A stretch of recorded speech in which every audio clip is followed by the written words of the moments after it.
足場のいい堤防で手軽に簡単に釣れるアオリイカとはいえ、時と場合によっては非常に手強い相手に表変します。しかし、そこがまたたまらなく面白いところです。今回はアオリイカ春と秋シーズンの具体的な攻略法道具編と題して解説します。今回の結論は次の通りです。春と秋では道具も異なる。今回の目次です。エギングは春と秋で釣り方は大きく変わる。機動性重視のスタイル。エギ選びは 3.5 号を基準に、エギのバリエーションと使い分けの考え方。エギサイズで竿を使い分ける。カンナはまめに直す。スリムな大板型が人気。エギのタイプ別の使い分け。エギの動きに影響を与える要素。それでは始めていきましょう。エギングは春と秋で釣り方は大きく変わる。疑似針を使った釣りの中ではトップクラスの人気を誇るアオリイカのエギング。近年までのブームによる釣り場の賑わいは落ち着いたものの、シーズンともなれば有名ポイントには入れ替わり立ち替わり釣り人が訪れます。釣って楽しい、食べて美味しいとなればそれも当然のことでしょう。そんなアオリイカの寿命は1年と言われています。夏に孵化したイカは秋から冬にかけて成長し、春に産卵して一生を終えるというのが通説です。ちなみにアオリイカの産卵シーンはスキューバーダイビング愛好者にも大人気で、シーズン中は毎日のように産卵床の周りでダイバーが観察を楽しむために列をなします。しかし毎日のように潜っているあるダイビングインストラクターの話によると、産卵し力尽きて死んだアオリイカの姿はほとんど見たことがないといいます。そのため本当に寿命が1年なのかどうか確信は持てないらしいです。ともあれ通説に従うと1年という寿命のサイクルの中に様々なステージがあり、成長しきった姿は最大 4kg から 5kg になるのですから、時期によって釣り方や道具立てが変わるのは必然です。岸釣りエギングのシーズンは大きく2つに分けられます。3月から7月頃の成長しきった大型を狙う春シーズンの釣り、そして9月から11月の成長期のアグレッシブな小型の数釣りが楽しめる秋シーズンになります。今回は前回の動画で解説した基本テクニックをベースとしながら各シーズンごとに合わせた応用を紹介します。機動性重視のスタイル。荷物はウエストバッグにまとめ、秋ならあとはロッド1本だけで十分です。春はこれに取り込み用具が加わる程度です。足元はしっかり滑りにくい底のブーツを履いておきましょう。エギ選びは 3.5 号を基準に、各メーカーのエギのラインナップの中心は 3.5 号ノーマルタイプになります。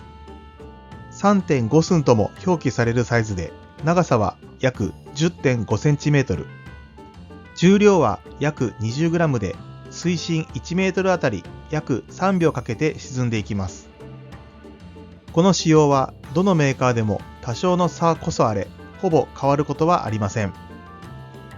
アオリイカのエギングにおいては、この 3.5 号ノーマルタイプさえあれば事足りると言っても過言ではありません。実際に周年 3.5 号サイズ、しかも同一種のエギしか使わないというベテランもいるほどです。同じエギを使い続けることによって、わずかな潮の流れの変化やイカの当たりを察知する感覚を養うことができると言います。これも一つの熟達の方法です。とはいえ、春と秋とではイカのサイズや狙うポイントが変わってきます。当然、状況に合わせてエギのサイズはもちろん、沈下速度やカラーなども使い分けるというのもスタンダードな戦略です。アオリイカのサイズが大きく、ポイントが深い春シーズンは、基本はノーマルタイプの 3.5 号に置き、そこから大きいサイズへとローテーションしていくのがセオリーになります。より深い場所できっちり底を取るためには 3.5 号のディープタイプや4号を使うのが効果的です。カラー選びについては、とりわけ下地のテープの色を重視してみましょう。春濁りの海でもよく目立つと言われている金テープや、シルエットがはっきり出る赤テープ、様々な色を混ざり合わせることでアピール力を強くした二次テープなどに実績があります。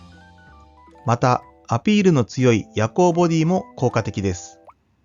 一方、秋シーズンは夏に生まれたアオリイカが育つ時期です。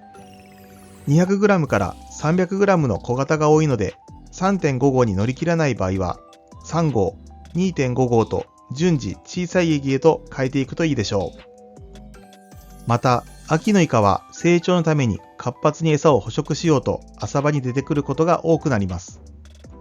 こういう場面に出会えたなら、イカの反応を目で見ながら、それに合わせてエギを操作して釣るサイトフィッシングで狙ってみましょう。この釣り方では、エギの背中がオレンジ、ピンクなど視認性の高いカラーに塗られているものが使いやすくなります。明るい色に反応が悪くなった時には、茶系の渋い色やイワシやアジを模したナチュラルな色の出番です。エギのバリエーションと使い分けの考え方。春に適したエギ。狙うポイントの底が取れる重さが絶対条件です。サイズは 3.5 号を中心にそれ以上の重さも用意しましょう。ディープタイプの出番も多くなります。カラーは下地はピンクやオレンジカラーが人気ですが、同じ色の表地でも下地は金、赤、虹などバリエーションを変えて持っておくことをお勧めします。秋に適したエギ。小型が多いこの季節、3号や 2.5 号の用意は欠かせません。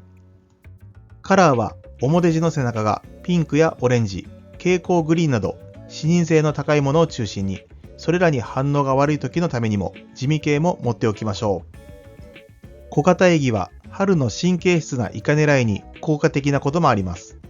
カラー、収納。収納は専用ケースがベストです。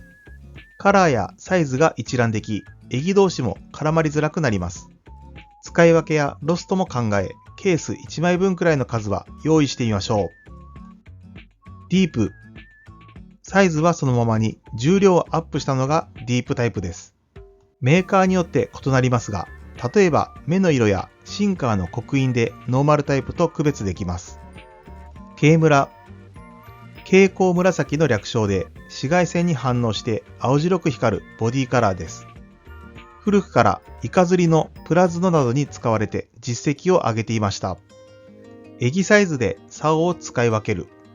エギの重さは 2.5 号で約 10g、4号で約 25g と大きく違うので、竿は春は硬めのもの、秋はしなやかで柔らかめのものと調子を使い分けるとより快適です。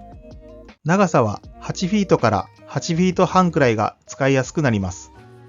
カンナはまめに直す。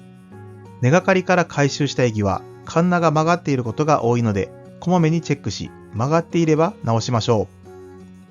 張り直しのジグがついたイカジメグを使えば簡単です。スリムな大板型が人気。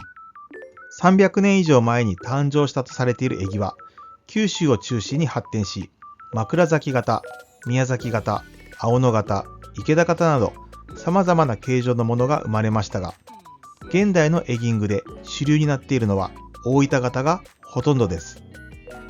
大手エギブランドのヨウズリや山下のエギも大板型をベースに設計しています。この形状は上から見た時の頭部のシルエットが細いのが特徴です。細い頭部が水を切ることでしゃくり心地が軽く、ロッドワークへの反応も良くなり、左右のダートも大きく出るのが長所です。エギ独特の針はカンナと呼ばれ、針1本の付き方からレの字型、コの字型などのタイプに分けられます。素材はレの字型はある程度伸びて根がかり時も回収がしやすく、針の修復もしやすいステンレス製です。コの字型は針先が鋭く、刺さりがいいカーボン製であることが多いです。また、全周にカンナがついているものを全傘、上半分だけついているものを半傘と呼び、最近は全傘が主流になっています。半傘は海藻周りで使うと根がかりを軽減できるという効果がありますが、やはりアオリイカにかかる可能性を少しでも増やしたいのか、全傘を支持する釣り人が多いようです。エギの重量についてですが、深いところを攻めたい場合、エギの大きさを変えることなく重くしたいのなら、ディープタイプの使用を推奨します。ノーマルタイプの重り周辺に糸重りを巻いて対処することもできるんですが、沈下姿勢のバランスをうまく取りながら重量を増すことはなかなか難しいので、応急措置と考えておきましょう。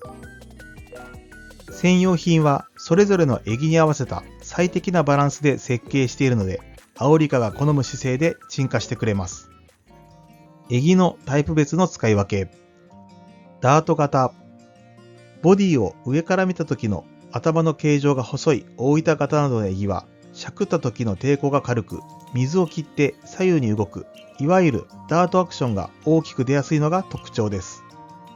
また、フォールの時にも細い形状ゆえ、水を切ってスッと落ちていくので、潮流の影響を受けにくく、底取りがしやすいというメリットもあります。跳ね上げ型。最近評価が高まりつつあるのが頭の形状が太いタイプです。この形状は跳ね上がりが大きいのでアピールが強く、モバなどを攻める際も根がかりしにくくなります。また、広い投影面積によって水を捉えながらフォールするので、感度が良く、潮流の変化やしゃくり感がしっかりと手元まで伝わってくる特徴があります。襟の動きに影響を与える要素。スナップ。襟とリーダーの接続は直接結節するよりもスナップを介した方が襟の動きが良くなります。使う襟が小さい場合はスナップも小さなものを選びましょう。カンナ。レ型のカンナ。針の隙間が狭いと沈下時に水膜が張って襟がゆっくり沈むとか、隙間が広いと絡まったゴミが外れやすいなど、それぞれに長所があります。羽。襟の羽は沈下姿勢を良くするためのバランサーの役目を果たします。また、ゆらゆらと揺れることでイカを誘う効果もあると言われています。今回の授業は以上となります。最後までご視聴ありがとうございました。高評価やチャンネル登録をしていただけるととても嬉しいです。また次回の動画でお会いしましょう。